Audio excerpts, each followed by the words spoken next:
Hello everyone, welcome back again to my channel. Today I'm going to discuss another topic which is connected to the LDM course 2 for teachers.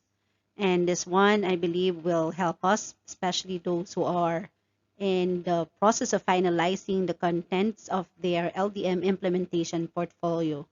The topic is the evaluation rubric that we need to follow as we craft our major output for the LDM course, which is our portfolio.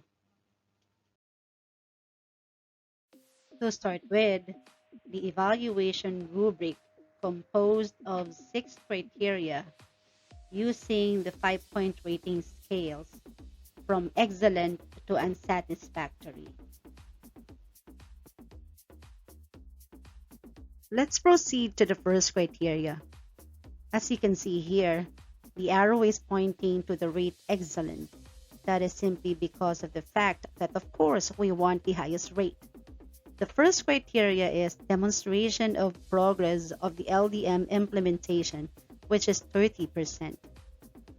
Now, if we want to achieve the highest rate for this criteria, we must ensure that our portfolio consisted of outputs that clearly and adequately captured the progress of the implementation of the LDM, showing innovations that contribute to its smooth implementation.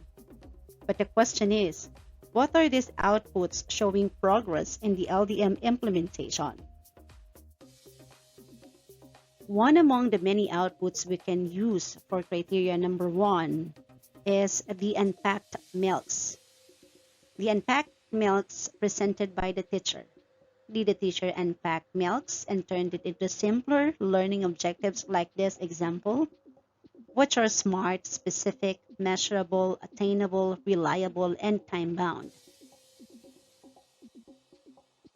Another output that we can use for criteria number 1 is the what guide. In our division, we have constructed the what guide even before the opening of the school year 2020-2021. One more output is the weekly home learning plans. Did the teacher include this output? Because it is indeed very important in guiding the student in the new mode of learning. Now, if your answers to those questions is yes, then that's very good. That means you deserve the excellent rate for criteria number 1. There are still many more examples of outputs that we can use for criteria number 1. We can have the sample assessed learning materials, whether it has all the necessary parts, or the sample individual monitoring plan, or the assessed learning resources. The next criteria is the quality of reflection, which is 25%. If we want to achieve the highest rate for this criteria, it can be demonstrated by the portfolio of the teacher based on his or her answer to the professional self-assessment questionnaire and the individual development plan that we will encounter in the Module 4. The contents of these two outputs would show whether the teacher had effectively utilized the learning modality adopted by the school, and if there are problems encountered, did the teacher formulate interventions for himself or herself, which would be stated on his or her individual development plan. Here is an example of professional self-assessment questionnaire.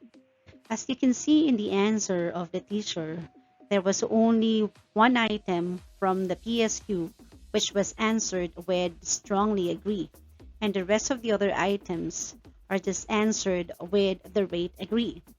That only means that the teacher still has developmental needs in 4 of those items in which he has answered with a rate agree.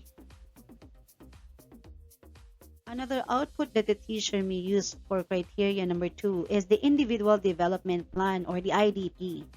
The contents of the IDP must be connected to his answer to the professional self-assessment questionnaire.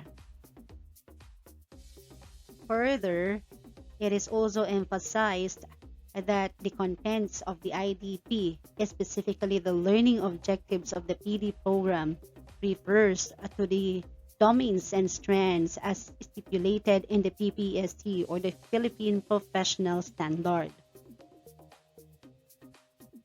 Another criteria is demonstration of professional standards, which is 20%. To get the excellent rate for this criteria, the outputs presented by the teacher in the portfolio must tap on 5 or more indicators as listed in the PPST standards, which are composed of 7 domains and a lot of strands.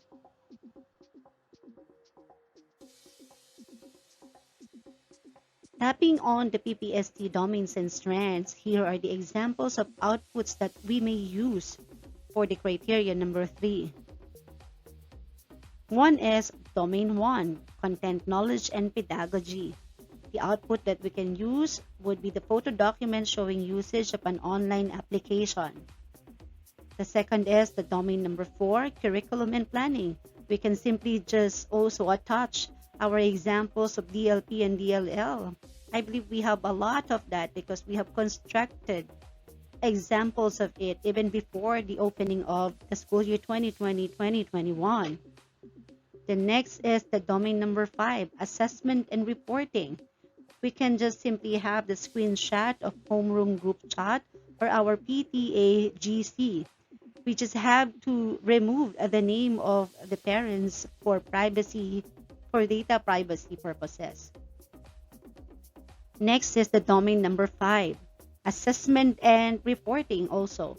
So you could just have screenshot of feedback to learners, parents. So same thing with the first one, you have to remove or shade the name of the parent for data privacy purposes. And the last one, since we need 5, could be domain number 7, Personal Growth and Professional Development. Just include a copy of your individual development plan in your portfolio. Moving on to criteria number 4, which is language and overall presentation of the output for 15%. This is where our study notebook enters. That is the output we may use for this criteria. We will be rated on how we have reflected on the contents of the modules, on how we answered all the questions and the activities in each of the modules. How did we write our thoughts? Can they be clearly understood? And for criteria number 5, which is organization of portfolio for 5%, for us to get the excellent rate, we have to analyze whether the teacher arranged the contents of the portfolio effectively. Are the outputs demonstrating what he learned from the LDM course 2? Or did it contain suggested means of solving the challenges in the learning process due to the new normal? If our answer to those questions would be yes, then therefore we deserve the 5% for organization of portfolio. And the last criteria is timeliness for 5%. Unfortunately, I believe that this won't be considered anymore since we have not really met the time frame allotted for the LDM course 2. Nonetheless, it refers to meeting the deadline for every output expected from us. And that will be all for today. I hope that you have learned something from this video. Thank you for watching.